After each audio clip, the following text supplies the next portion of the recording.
गुरु रूप साध संगत जी, राधा स्वामी। गुरु के प्रेमियों, आप सभी के भीतर बैठे परमात्मा को प्रणाम। आप सभी को प्रणाम। आज के इस सत्संग में तुलसी साहिब की वाणी ली गई है। आज के इस सत्संग द्वारा हमें यह समझने को मिलेगा सुरत शब्द का अभ्यास करने से क्या होता है। साथ ही सत्संग में आपने जन्म मरण, आत्मा और परमात्मा, इच्छाओं और तृष्णाओं के बारे में बड़े ही विस्तार से समझाया हुआ है। सत्संग का एक एक लफ्ज बड़ा ही मूल्यवान है। यदि आज के इस सत्संग को आप अंत तक श्रवण करते हैं तो इससे आपको आपके आध्यात्मिक विकास में बड़ी ही सहायता मिलने वाली है। अपने अपने गुरु महाराज का ध्यान करके आज के इस सत्संग को ध्यान पूर्वक अंत तक श्रवण करें, सत्संग का आनंद लें। सत्संग शुरू करने से पहले आप सभी से विनती है कि चैनल को सब्सक्राइब कर लें, नोटिफिकेशन बेल को ऑन कर लें, ताकि हर रोज आप सत्संग का आनंद ले सकें और सद्गुरु के उपदेश को समझ सकें। साथ ही आप सभी से यह भी आशा है कि ना केवल आप सद्गुरु के उपदेश को समझेंगे बल्कि सद्गुरु के उपदेश की पालना भी करेंगे, सद्गुरु द्वारा दी हुई हिदायतों की पालना भी करें। जो सद्गुरु के उपदेश की पालना करते हैं उनका बेड़ा अवश्य ही पार हो जाता। आप भी सद्गुरु द्वारा दिए हुए उपदेश की पालना करें। जो जो आपके सद्गुरु ने आपको हिदायतें दे रखी हैं उन हिदायतों के अनुसार अपने जीवन को व्यतीत करें। आइए आज के इस सत्संग को आरंभ करते हैं और सद्गुरु हमें क्या उपदेश दे रहे हैं उसके बारे में विस्तार पूर्वक अंत तक श्रवण करते हैं। सत्संग के वचन है, हर की पूजा दुर्लभ है संतो, कहना कछु न जाए। आप फरमाते हैं मालिक की भक्ति की महिमा तो कभी बयान ही नहीं हो सकती। भक्ति करने की, पूजा करने की, ध्यान करने की आदत तो हम सभी को पड़ी हुई है। कोई बाल बच्चों के प्यार में फंसा हुआ है, कोई कौमों, मजहबों और मुल्कों की भक्ति करता है, कोई धन दौलत की पूजा करता है। आप समझाते हैं कि ये शक्लें, ये पदार्थ हमारी भक्ति के काबिल नहीं है, हमारे प्यार या ध्यान के काबिल नहीं है, क्योंकि इनकी भक्ति और इनका प्यार हमें बार बार 84 के जेल खाने में खींच कर ले आता है। किसकी भक्ति और किसका प्यार हमें वापस ले जाकर परमात्मा से मिलाएगा, इसके बारे में बताते हुए आप कहते हैं केवल उस परमात्मा की भक्ति और केवल उसी का प्यार, क्योंकि वह परमात्मा निश्चल है, वह कभी जन्म मरण के दुखों में नहीं आता। जो भाग्यशाली लोग उस परमात्मा का ध्यान करते हैं, उसकी भक्ति करते हैं, उसके साथ प्यार करते हैं, वे भी निश्चल हो जाते, उनका भी जन्म मरण के दुखों से छुटकारा हो जाता। हमें उस परमात्मा से क्यों मिलाप करना है? क्योंकि हमारी आत्मा उस परमात्मा का अंश है और जब तक वह वापस जाकर परमात्मा से मिलाप नहीं करती, उसका इस काल और माया के जाल से, देह के बंधनों तथा 84 लाख योनियों के दुखों से कभी किसी हालत में छुटकारा नहीं हो सकता। परमात्मा से बिछड़कर इस 84 के जेल खाने में फंसकर हम दिन रात दुख और तकलीफें उठा रहे हैं। उस मालिक की भक्ति करके, उससे मिलाप करके हम इस देह के बंधनों तथा 84 के दुखों से हमेशा के लिए छुटकारा हासिल कर सकते। हमारी आत्मा स्त्री है, वह परमात्मा इसका पति है। जब आत्मा परमात्मा की भक्ति में लीन हो जाती है तो यह परमात्मा से मिलकर हमेशा के लिए सुहागिन हो जाती है। फिर इसका जन्म मरण के दुखों से हमेशा के लिए छुटकारा हो जाता है। जो भाग्यशाली जीव परमात्मा से मिलकर अपने असल घर वापस पहुंच जाता है, सचखंड पहुंच जाता है, वह हमेशा के लिए सुखी हो जाता है, वह हमेशा के लिए शांति प्राप्त कर लेता है। आप समझाते हैं यह हमारा मन है जो दुनिया के ध्यान में उलझा हुआ है, दुनिया की शक्लों, दुनिया के पदार्थों से मोह किए बैठा। अगर हम इस मन को जीत लेंगे तो सारे जगत के बनाने वाले को जीत लेंगे। हमारे और परमात्मा के दरमियान अगर कोई रुकावट या पर्दा है तो वह हमारे मन का पर्दा है, मन की रुकावट है। हमें इस मन को दुनिया की ओर से हटाकर परमात्मा की भक्ति में लगाना चाहिए। इसलिए तुलसी साहिब हमें समझाते हैं, दिल का हुजरा साफ कर, जाना के आने के लिए। जिस हृदय में परमात्मा को बिठाना चाहते हो वह तो दुनिया की मैल से भरा हुआ है। इस हृदय को शुद्ध करो, निर्मल करो। और हृदय शुद्ध व निर्मल तब हो सकेगा जब इसके अंदर से संसार का मोह या प्यार निकल जाएगा तथा परमात्मा का सच्चा प्रेम, सच्चा इश्क बस जाएगा। तभी हमारी आत्मा वापस जाकर परमात्मा से मिल सकेगी। अच्छी तरह सोच विचार कर देख लो कि ये जितने भी दुनिया के भोग विलास, सैर, रंग और तमाशे हैं, ये हमारे मन को कोई सुख देने के लिए नहीं बल्कि उसे और अधिक दुखी करने के लिए है। हमारा मन दुनिया के रूप, रंग और पदार्थों में सुख और शांति ढूंढने की कोशिश करता है, लेकिन हम इन पदार्थों में सुख और शांति ढूंढने की जितनी कोशिश करते हैं उतने ही दिन रात हम और भी दुखी होते चले जाते, उतना ही हमारा मन इनमें और फंसकर उचाट होता जाता। इनमें से कभी किसी को सुख मिला नहीं, ना ही कभी किसी को मिल सकता। जब शादी होती है तो मन में कितना चाव होता है, लेकिन उसी पत्नी से अनबन हो जाए तो घर नरक बन जाता। संतान होती है, कितनी खुशी हम मनाते हैं, मित्रों रिश्तेदारों को इकट्ठा करते हैं, दावतें देते हैं। लेकिन अगर हमारी संतान नालायक निकलाती है, कहने में नहीं रहते या मालिक की मौज वह उसे वापस बुला लेता है, तो वही संतान हमारे लिए दुख का कारण बन जाती। इसी प्रकार खाने पीने और भोग विलास के पदार्थों की ओर हमारा ख्याल जाता है, लेकिन जब उनका हिसाब देना पड़ता है और देह पर बीमारियां आती हैं, तब पता चलता है कि वे सुख के साधन हैं या दुख के साधन हैं। हम सोचते हैं कि वे लोग बड़े सुख और शांति में होंगे जिनके हाथों में हुकूमत की बागडोर है, जिनको हम दिन रात सिर आंखों पर लिए जुलूस निकालते हैं। लेकिन अगर इतिहास पढ़कर देखें तो पता चलता है कि रातों रात हुकूमत के तख्ते पलट जाते हैं। जिनका दुनिया जुलूस निकालती थी उन्हें जेल खानों में डाल दिया जाता है, फांसी के तख्तों पर लटका दिया जाता, उन्हें गोलियों का शिकार बना दिया जाता। जिस मान बढ़ियाई को हम सुख का कारण समझे बैठे थे, वही मान बढ़ियाई हमारे लिए दुख का कारण बन जाती। फिर ख्याल आता है शायद धन दौलत में सुख और शांति मिलती होगी, लेकिन अच्छी तरह विचार करके देखें, उसे कमाने के लिए हमें कितने कष्ट उठाने पड़ते हैं, कितने कीमती असूलों को हमें कुर्बान करना पड़ता है और किस प्रकार सेहत का नाश करना पड़ता है। फिर उसे संभालने में भी हमें कौन सा सुख मिलता है, उसे संभालने में भी, धन को संभालने में भी हमारा दुख बढ़ता चला जाता। आय कर बिक्री करके चिंता लगी रहती है, चोरों डाकुओं का डर लगा रहता या किसी के मुकर जाने की फिक्र लगी रहती।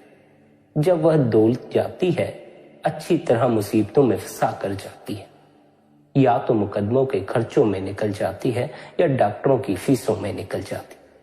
उसे कमाने में इतनी मुसीबतें भी उठाई और जाती भी रही और उसके जाने पर दुख और मुसीबतें अलग भुगतनी पड़ी। इसलिए तुलसी साहिब हमें समझाते हैं, इस दुनिया की सैर, रंग व तमाशों को देखकर भूल ना जाओ। इनमें कभी किसी को सुख नहीं मिला, शांति प्राप्त नहीं हुई। अगर कहीं सुख है, अगर कहीं शांति है, तो वह सिर्फ परमात्मा की भक्ति में है, उसके प्यार में है। आप उदाहरण देते हैं, एक बच्चा अपने पिता की उंगली पकड़ नुमाइश में जाता है। उसे नुमाइश की हर एक चीज अच्छी और सुंदर मालूम पड़ती है।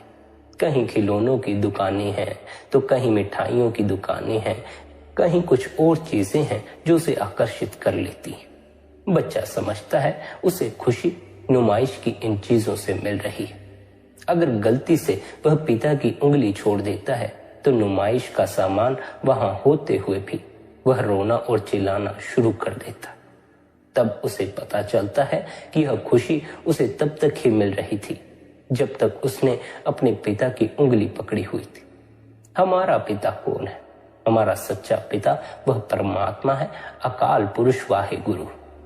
जब तक हमारा ख्याल, हमारी लिव उसकी भक्ति और प्यार में है, हमें यारों, दोस्तों, रिश्तेदारों तथा दुनिया में भी 4 दिन सुख और शांति के मिलते रहते हैं। लेकिन जब हम परमात्मा को भुला देते हैं तो ये सब भी हमारे लिए यम रूप हो जाते हैं और इनसे भी हमें दुख और मुसीबतें नजर आनी शुरू हो जाती। इसलिए तुलसी साहिब हमें चेतावनी देते हैं, दुनिया और इसके पदार्थों में आज तक न किसी को सुख शांति मिली है और ना ही कभी इनमें किसी को सुख और शांति मिल सकती। सुख और शांति केवल परमात्मा की भक्ति और प्यार में है। हमें परमात्मा की उंगली सदैव पकड़े रहना चाहिए, हमें परमात्मा की उंगली छोड़ नहीं देनी चाहिए। जब हम सांसारिक मोह में पड़कर, सांसारिक आकर्षणों में उलझकर परमात्मा की उंगली छोड़ बैठते हैं, हमारी बड़ी ही दुर्दशा हो जाती है। हम रोते चिल्लाते। जो तो परमात्मा की उंगली पकड़े रखते हैं उनका सुख सदा बरकरार रहता है, उन्हें रोने की आवश्यकता नहीं पड़ती, उनकी दुर्दशा नहीं होती, उनका तो केवल और केवल मंगल ही होता है। जब हम सुरत शब्द का अभ्यास करेंगे तो मालिक की भक्ति और प्रेम में रंग जाएंगे, उसके प्रेम में लीन हो जाएंगे, तब कहीं जाकर हमें सुख की सांस आएगी। जब तक हम सुरत शब्द के अभ्यास के द्वारा परमात्मा के प्रेम के रंग में नहीं रंग जाते, तब तक दुनिया की शक्लों और पदार्थों में सुख और शांति प्राप्त करने का सवाल ही पैदा नहीं होता। न किसी को कभी बाल बच्चों में सुख मिला है और न इनसे घबराकर जंगलों पहाड़ों में जाकर सुख मिला है। सुख तो गुरुमुखों की शरण में जाकर नाम की कमाई करने में है, शब्द का अभ्यास करने में है। इसलिए जब तक हम शरीर में बैठकर शब्द या नाम की खोज नहीं करते, तब तक हम सुख और शांति कैसे प्राप्त कर सकते।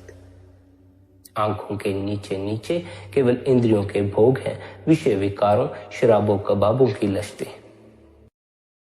जब तक हमारा मन आंखों से उतरकर इंद्रियों के भोगों में फंसा हुआ है, यह कभी सुख शांति प्राप्त नहीं कर सकता। जब सिमरन और ध्यान के द्वारा यह इंद्रियों के भोगों की ओर से हटकर अंदर शब्द की लज्जत में लीन हो जाता है, नाम का रस लेने लग जाता है, तब यह सुख और शांति प्राप्त कर सकता।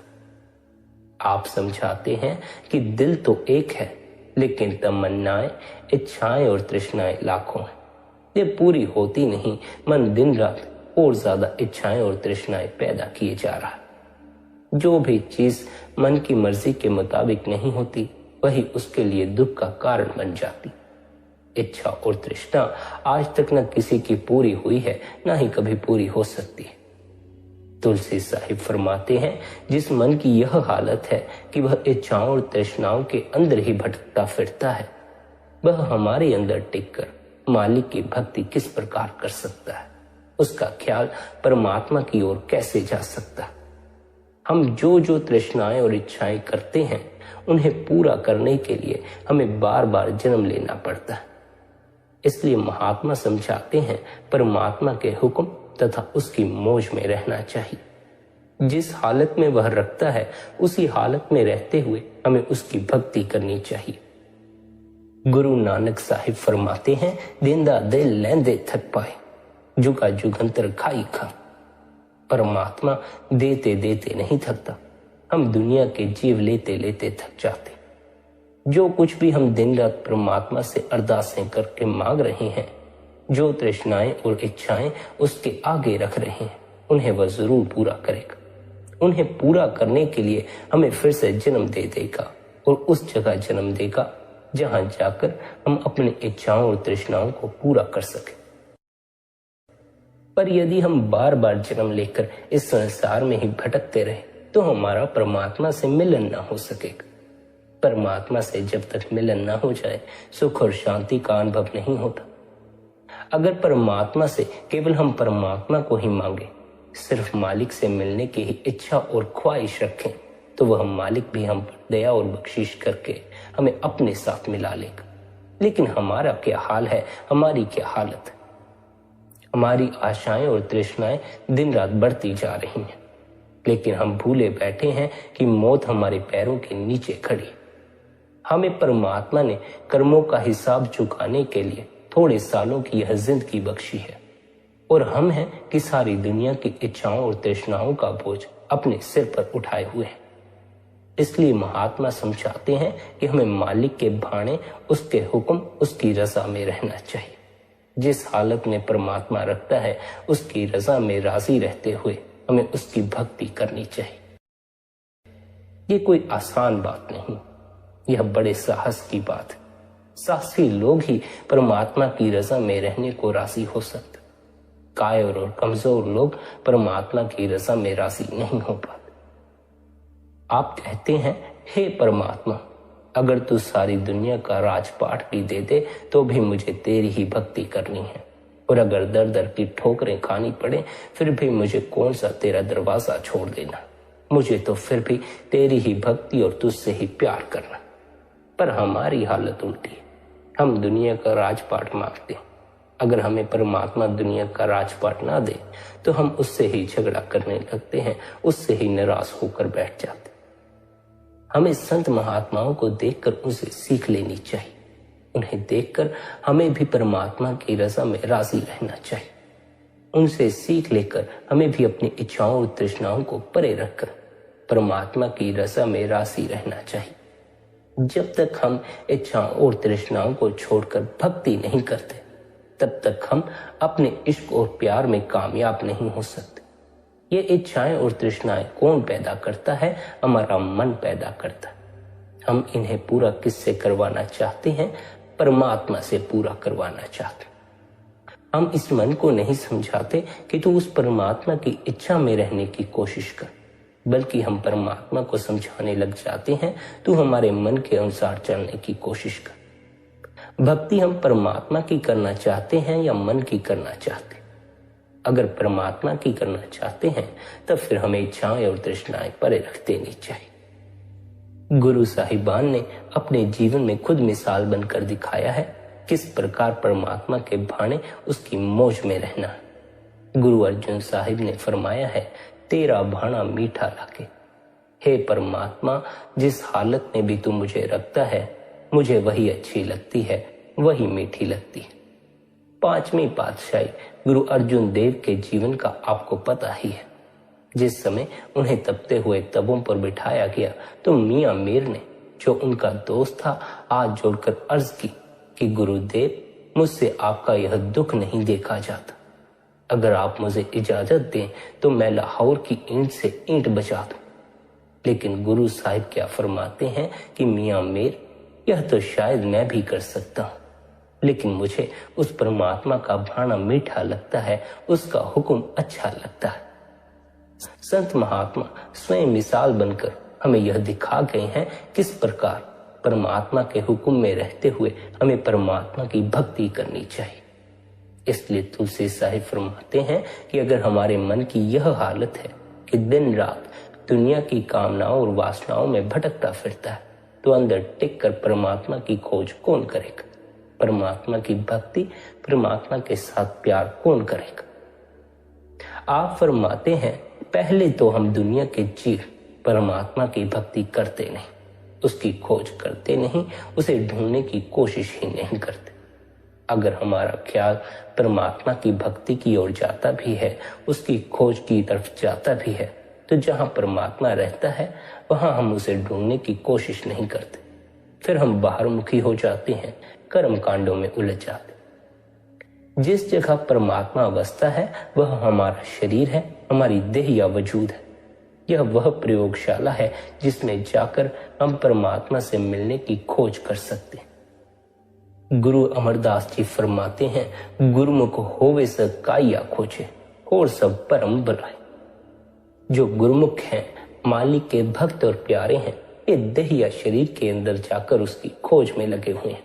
बाकी सब दुनिया के जीव भ्रमों में फंसकर यहीं भूले फिरते हैं, बाहर ही बाहर भटकते रह जाते। आप कहते हैं, हमारा यह शरीर केवल हाड़ मांस का ही बना हुआ नहीं है, 5-6 फुट लंबा मिट्टी का पुतला ही नहीं है। वह परमात्मा जिसने सारे जग को जीवन दिया है, जो अलग है, अगम और अनंत है, वह भी इसी शरीर के अंदर बसता है, इसी देह के अंदर रहता है। वह परमात्मा कोई जंगलों पहाड़ों में छिपा नहीं बैठा, वह कहीं मंदिरों मस्जिदों में छिपा नहीं बैठा, वह तो हमारे शरीर के अंदर बैठा हुआ है। हमें गुरुमुखों के जरिए शब्द या नाम की कमाई करके उस परमात्मा को अपने शरीर के अंदर ढूंढना, शरीर के अंदर जाकर ही उसकी खोज करनी। जिस प्रकार तिलों में तेल होता है, पत्थर में अग्नि होती है, उसी प्रकार जिस परमात्मा की हमें खोज है वह भी हमारे शरीर के अंदर है। हमें उसे अपने शरीर के अंदर ही ढूंढना है, अपने अंदर ही उसकी खोज करनी। जिस साहिब की खोज में दिन रात हम भटकते फिर रहे हैं, वह साहिब तो 24 घंटे हमारे साथ। अगर कोई सच्चे से सच्चा गुरुद्वारा है, सच्चा मंदिर या सच्ची मस्जिद है, अगर परमात्मा के रहने की कोई जगह है तो वह केवल हमारा शरीर है, हमारी देह या हमारा वजूद है। ऋषि मुनियों ने इसी वजह से हमारे शरीर को नर नारायणी देह कहकर समझाने की कोशिश की। वह देह जिसे उस नारायण ने पैदा किया, जिसके अंदर नारायण खुद बैठा हुआ है और जिसके अंदर जाकर ही हमारी आत्मा उस परमात्मा, उस नारायण की भक्ति करके उसका रूप बन सकती। हम हरि मंदिर किसे कहते हैं? जहां हरि बसता हो, परमात्मा बसता हो। इसलिए आप समझाते हैं मालिक के रहने का जो असली हरि मंदिर है वह हमारा शरीर है, क्योंकि शरीर के अंदर जाकर ही हम उस परमात्मा से मिलने का ज्ञान हासिल कर सकते। ईसा मसीह ने शरीर को जिंदा परमात्मा का मंदिर कहा है, वह मंदिर जिसमें जिंदा परमात्मा का निवास है। इसलिए तुलसी साहिब फरमाते हैं, नकली मंदिर मस्जिदों में जाए सद अफसोस। कितने दुख और अफसोस की बात है कि हमने अपने हाथों द्वारा ईंटों पत्थरों से मालिक के रहने के जो स्थान बनाए, उनमें जाकर दिन रात हम परमात्मा की खोज में लगे हुए हैं। पर उस जगह हम कभी परमात्मा की खोज नहीं करते जो परमात्मा ने खुद अपने रहने के लिए बनाई। हम उस कुदरती मस्जिद, कुदरती मंदिर को दुखों और मुसीबतों में फंसाए बैठे। जो स्थान हम उस मालिक के रहने के लिए बनाते हैं, उन्हें कितना साफ रखते हैं, कितनी धूप जलाते हैं। उनमें जाकर कोई बुरा या खोटा कर्म नहीं करते, ऊंची आवाज में बोलते तक नहीं, क्योंकि मालिक के रहने के स्थान हमने बनाए। लेकिन परमात्मा ने जो जगह अपने रहने के लिए खुद बनाई, उसमें हम गंदगी ही गंदगी भरे जा रहे हैं। उस मंदिर में बैठकर हम बुरे से बुरे कर्म किए जा रहे हैं। अपनी बनाई हुई चीज की हम कदर करते हैं, परमात्मा की बनाई हुई चीज की कदर नहीं करते। तुलसी साहिब हमारी आंखें खोलते हुए कहते हैं, ये जो बाहर के मंदिर हैं ये नकली हैं, असली मंदिर हमारा शरीर। हमें उस परमात्मा की खोज अपने शरीर में जाकर करनी है। इस शरीर के मंदिर या मस्जिद के अंदर जाकर परमात्मा को किस तरह ढूंढना है, इसकी तरफ इशारा करते हुए आप समझाते हैं, हमारा रूहानी सफर पैरों के तलवों से लेकर सिर की चोटी तक है। इस सफर की 2 मंजिलें, एक आंखों तक और दूसरी आंखों से ऊपर है। आंखों से नीचे इंद्रियों के भोग है, विषय विकारों, शराबों कबाबों की लश्ती। जब तक हमारा ख्याल आंखों से नीचे है, हम कभी मुक्ति प्राप्त नहीं कर सकते। आप फरमाते हैं कि अपना ख्याल आंखों से ऊपर इकट्ठा करो, यही कुदरती काबे की मेहराब है। आमतौर पर मुसलमान मस्जिद की मेहराब में खड़े होकर बांग देते हैं या कलमा पढ़ते हैं। तुलसी साहिब समझाते हैं कि हमारा माथा या ललाट इस कुदरती काबे की मेहराब है। इस मेहराब में यानी आंखों के पीछे मस्तक में परमात्मा की दरगाह से एक अत्यंत मीठी और सुरीली आवाज आ रही है। वह आवाज हम सबको अपनी ओर खींच रही है, अपनी ओर बुला रही है। अगर हम 9 द्वारों से अपने ख्याल को निकालकर सिमरन और ध्यान के जरिए आंखों के पीछे इकट्ठा कर लेंगे और उस सदा अथवा शब्द की आवाज को पकड़ लेंगे, तो हम भी शब्द या नाम को पकड़कर वहीं पहुंच जाएंगे जहां से कि वह शब्द या नाम उठ रहा है। वह शब्द या नाम सचखंड से उठ रहा है, जहां की हमारा प्रीतम वह परमात्मा रहता। हम अंदर उस शब्द के साथ ख्याल को जोड़कर मुक्ति प्राप्त कर सकते हैं, जन्म मरण के दुखों से हमेशा के लिए छुटकारा हासिल कर सकते। जब तक हम अंदर जाकर खोज नहीं करते, उस कुदरती काबे के अंदर जाकर उस मेहराब में ख्याल इकट्ठा करके शब्द की धुन को नहीं सुनते, मुक्ति प्राप्त करने का सवाल ही पैदा नहीं होता। जब आप 9 द्वारों से ख्याल को निकालकर आंखों के पीछे इकट्ठा कर लोगे तो आप अपने घर के दरवाजे पर पहुंच जाओगे। अपने घर के दरवाजे की क्या पहचान है कि वह दिन रात अनहद शब्द धुनकारे दे रहा है। वह मीठी से मीठी, सुरीली से सुरीली आवाज मालिक की दरगाह से उठ रही है। वह मीठी और सुरीली धुन हर एक के भीतर गूंज रही है। जो भी खुशकिस्मत और भाग्यशाली इंसान अपने ख्याल को आंखों के पीछे इकट्ठा करता है, अपने घर के रास्ते पर चलना शुरू कर देता। इस रास्ते पर चलकर वह वापस अपने घर पहुंच जाता, यानी वह अपने असल घर सचखंड पहुंच जाता। हमें इस भ्रम में नहीं रहना चाहिए कि यह संसार हमारा असल घर। अगर यह हमारा असल घर होता तो हमें यहाँ दुख और मुसीबतें नहीं उठानी पड़ती। हमारा असल घर तो सचखंड है। जो कोई भी सचखंड पहुंच जाता है उसका फिर दुख और मुसीबतों से छुटकारा हो जाता है। वह सदा के लिए सुखी और शांत हो जाता। आप समझाते हैं, जब हम अपने ख्याल को 9 द्वारों में से निकालकर इस उल्टे कुएं में एकाग्र करेंगे तो हमें अपने अंदर एक ज्योति जलती हुई दिखाई देगी, एक चिराग जलता नजर आएगा। वह ज्योति जो हमारे अंदर जल रही है, ना तो उसे बत्ती की जरूरत पड़ती है, न तेल की जरूरत पड़ती। वह ज्योत दिन रात हमारे अंदर जगी हुई है। हम दिन रात उस ज्योत का दर्शन कर सकते। जब हम उस ज्योत का दर्शन करना शुरू करेंगे और उसके भीतर से आती हुई उस मीठी और सुरीली धुन को सुनना शुरू करेंगे तो हमारा जन्म मरण के दुखों से छुटकारा हो जाएगा। हमारी आत्मा और मन की गांठ खुल जाएगी। फिर हम वापस जाकर परमात्मा से मिलने के काबिल बन जाएंगे। बाहर के मंदिरों, मस्जिदों, गुरुद्वारों में मुक्ति नहीं है। बाहर के काबे का हज करने से मुक्ति नहीं मिल सकती। हमें इस शरीर के अंदर जाना है, देहिया वजूद के अंदर जाना है। वह परमात्मा जिसने सारे जग को जीवन दिया है, जो सबका दाता है, सबका बादशाह है, जो सबकी परवरिश और संभाल कर रहा है, वह तो इस काया के अंदर बसता है, इस देह के अंदर रहता है। इसलिए अगर हम उस परमात्मा से मिलना चाहते हैं तो हमें इस शरीर के अंदर ही उसकी खोज करनी होगी। जब तक हम अपने शरीर के अंदर जाकर उस परमात्मा को ढूंढते नहीं, हम उसे कैसे प्राप्त कर सकते? आप कहते हैं हम मनमुख हैं। जहां परमात्मा रहता है वहां उसकी खोज नहीं करते, उसे मन के पीछे लगकर उसे बाहर ढूंढ रहे हैं, बाहर मुखी हुए बैठे हैं, कर्म कांडों में उलझे बैठे। जिस चीज को हम दिन रात ढूंढ रहे हैं वह कहीं बाहर नहीं, वह हमारे शरीर के अंदर। बाहर आज तक न किसी को परमात्मा मिला है, न ही किसी को मिल सकता।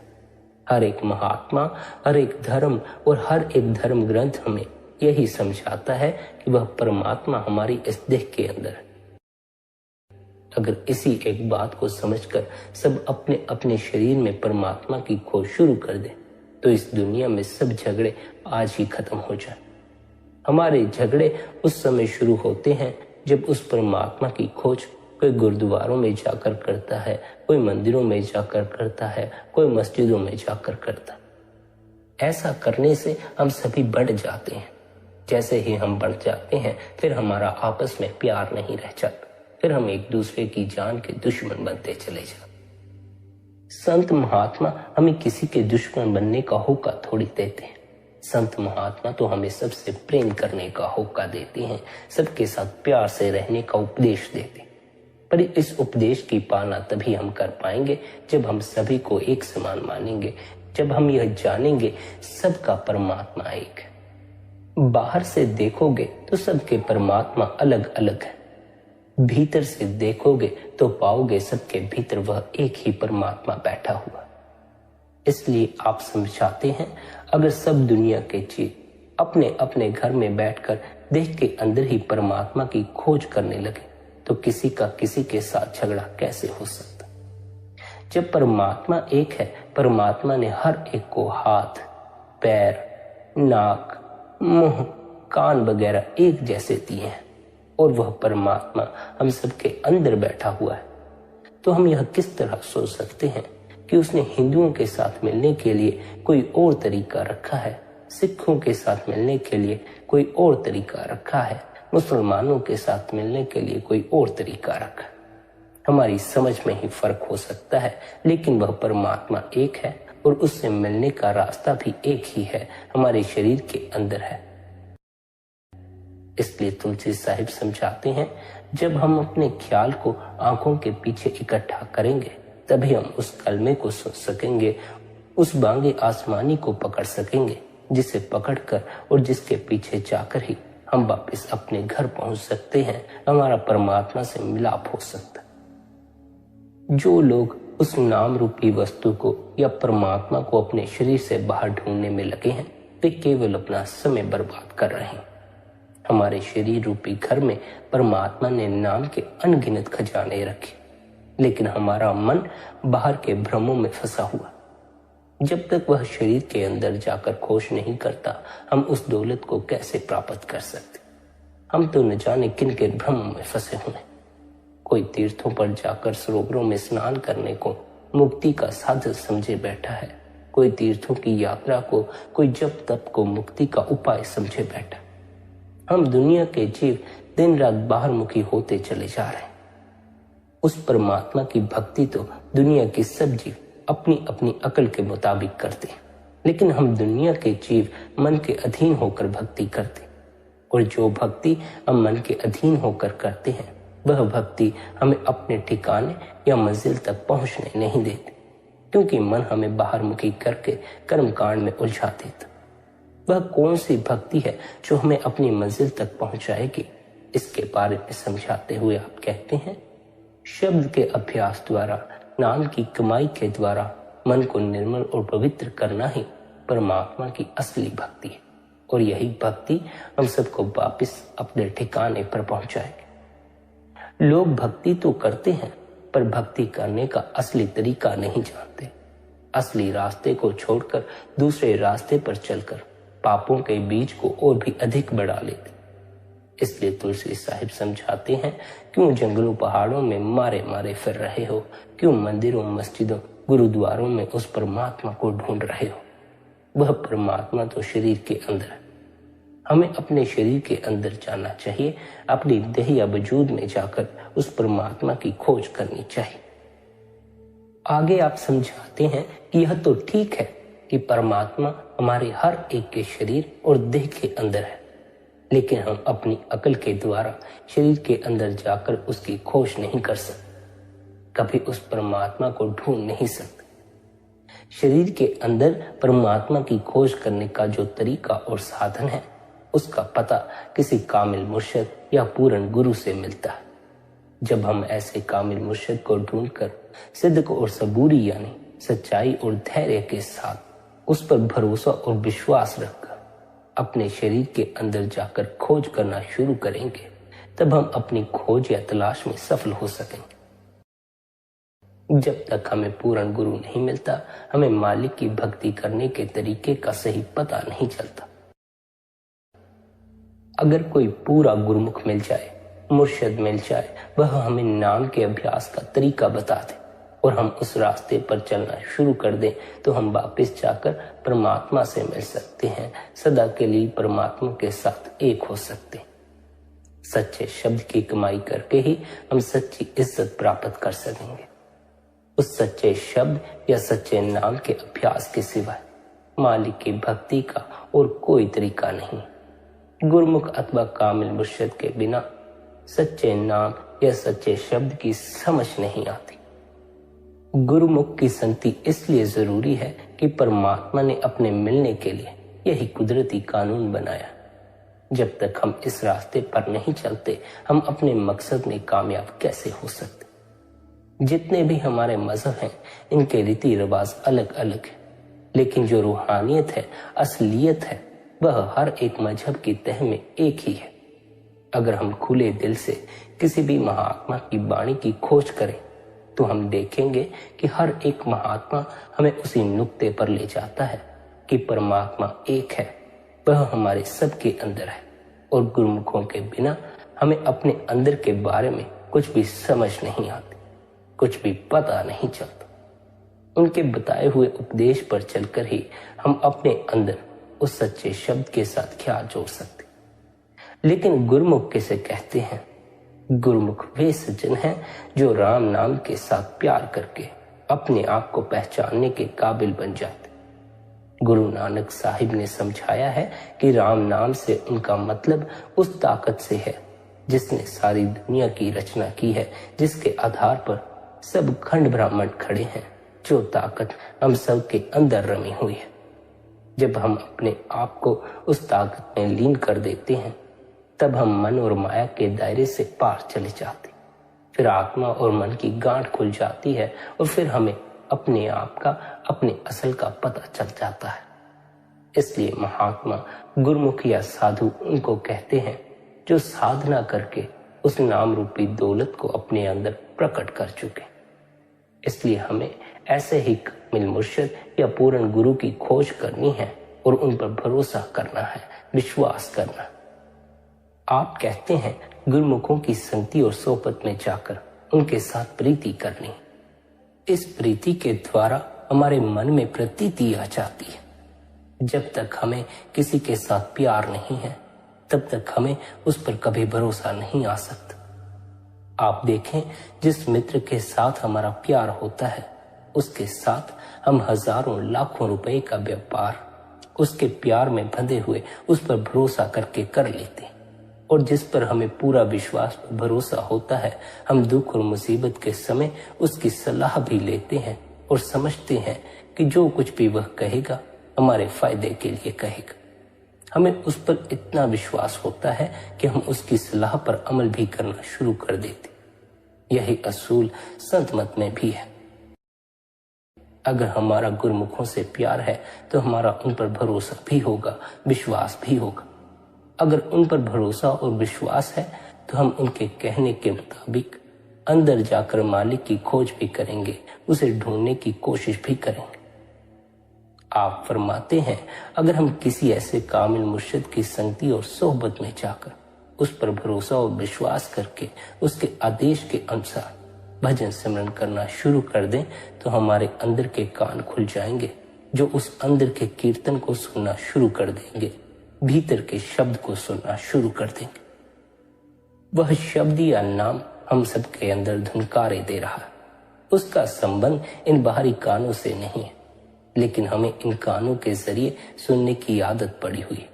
इसलिए शुरू शुरू में ऐसा मालूम होता है कि वह शब्द इन कानों में गूंज रहा है। जब सिमरन और ध्यान के द्वारा हमारा ख्याल आंखों के पीछे टिकने लगता है, तो हमें अपने आप पता चल जाता है कि शब्द माथे के दरमियान दिन रात धुनकारे दे रहा है और इसका इन बाहरी कानों के साथ कोई संबंध नहीं। अगर हम गुरुमुखों के आदेश के अनुसार अभ्यास करना शुरू कर देंगे, तो हमारे अंदर के कान खुल जाएंगे और वे उस अंदर के शब्द, कलमे या बांगे आसमानी को सुनना शुरू कर देंगे। उस शब्द या नाम को पकड़कर हम अपनी पहली मंजिल सहस्दल कमल तक पहुंच जाएं। हमारे अंदर 5 मंजिलें हैं और 5 ही धुनें, नोकते या शब्द दिन रात गूंज रहे हैं। हमें मंजिल दर मंजिल, शब्द दर शब्द वापिस अपने आखिरी मुकाम धुरधाम पर पहुंचना, जहां की वह परमात्मा रहे। आप प्यार के साथ समझाते हैं, जो कुछ भी मैंने समझाया है वह कोई नई या अनोखी बात नहीं है। चाहे किसी भी महात्मा की वाणी पढ़कर देख लो, सभी महात्माओं का एक ही अनुभव है, एक ही संदेश और एक ही उपदेश। पुराने समय में जो पूर्ण महात्मा हुए हैं, उन्होंने भी हमें यही उपदेश दिया है कि परमात्मा हमारे देह के अंदर है। हमें उस परमात्मा से अपनी इस देह के भीतर ही मिलाप करना है। आज जो संत महात्मा है, जो पूर्ण गुरु हैं, वे भी हमें यही उपदेश देते हैं कि परमात्मा कहीं बाहर नहीं, हमारी इस देह के भीतर बैठा हुआ। हमें उस परमात्मा से अगर मिलाप करना है, जन्म मरण के दुखों से ऊपर उठना है, तो इस देह के भीतर ही खोज करनी हो। हमारी यह देह, हमारा यह शरीर परमात्मा का निवास स्थान। इसलिए हमारा यह फर्ज बनता है कि हम अपनी इस देह को मलिनता से न भरें, बल्कि इस देह की सफाई करें, भीतरी सफाई। भीतरी सफाई का अर्थ है कि हमें इस देह के भीतर जो हमारे गंदे गंदे विचार चलते हैं, बुरे बुरे ख्याल चलते हैं, इन सब की सफाई कर देनी। जिस तरह हम अपने घर में बने हुए छोटे से मंदिर को भी शुद्ध और साफ रखते हैं क्योंकि वह परमात्मा का निवास स्थान है, उसी तरह हमें अपनी इस देह को भी शुद्ध और साफ रखना है, अपने विचारों को भी शुद्ध और साफ रखना। कैसे हमें अपनी भीतरी सफाई करनी है? गुरु द्वारा दिए हुए अभ्यास के जरिए, निरंतर भजन सिमरन करके। निरंतर भजन सिमरन करने से हमारी भीतरी सफाई होती रहती, फिर हमारे भीतर गलत तरह के विचार, बुरे बुरे ख्याल जमा नहीं होते। जब हमारे भीतर मैल इकट्ठी होती जाती है तब हम परमात्मा से दूर होते चले जाते। जैसे जैसे हमारे भीतर की मैल साफ होती चली जाती है, हम परमात्मा के निकट होते चले जाते। हमें परमात्मा के साथ जुड़ना, इसलिए हमें निरंतर भजन सिमरन द्वारा अपनी भीतरी सफाई करनी है, भीतर की गंदगी को साफ करना। जो साधक सच्ची लगन और सच्ची श्रद्धा के साथ गुरु द्वारा दिए हुए अभ्यास की पालना करते हैं, गुरु द्वारा दिए हुए उपदेश की पालना करते हैं, वे अपनी इस देह के भीतर उतरकर उस परमात्मा से मिलाप कर लेते हैं। वे अपने सच्चे घर सचखंड पहुंच जाते। आप सभी से यही आशा है कि आप सभी अपने गुरु द्वारा दिए हुए अभ्यास की पालना करें, निरंतर भजन बंदगी में बैठें, निरंतर ध्यान में बैठें। स्मरण इस बात का रखें, विचारों में खोकर भजन सिमरन नहीं करना। जिस समय आप भजन बंदगी में बैठते हैं उस समय आप विचारों को एक तरफ रखते, फिर आप भजन बंदगी करें। विचारों में खोए रहे तो ना भजन बंदगी हो पाएगी, ना ही भीतर का कोई अनुभव हो पाए। भजन बंदगी पर अगर आप अपना ध्यान रखेंगे तो धीरे धीरे विचार भी शांत होते चले जाएंगे और आपको भीतर का अनुभव भी होना शुरू हो जाएगा। विचारों में खोए रहकर भजन बंदगी करोगे, शब्द पकड़ में नहीं आए, विचार ही पकड़ में आए। भजन बंदगी पर ध्यान दो, विचारों पर ध्यान देना बंद करो। शब्द पकड़ में आ जाएगा, फिर शब्द से अपनी लिप को छोड़कर अपने सच्चे घर सचखंड तक पहुंच जाओ, उस परमात्मा से मिलाप करो। प्यारी साध संगत जी, यदि आज का यह सत्संग आपको अच्छा लगा हो तो आज के इस सत्संग को आप अपने मित्रों और संबंधियों के साथ शेयर भी कर सकते हैं। साथ ही आप शबद सत्संग चैनल को सब्सक्राइब करके हर रोज सुबह 5:30 बजे सत्संग का आनंद ले सकते। बाकी आपकी अपनी मौज है। अपना ख्याल रखें, सबके प्रति भीतर भले की कामना रखें।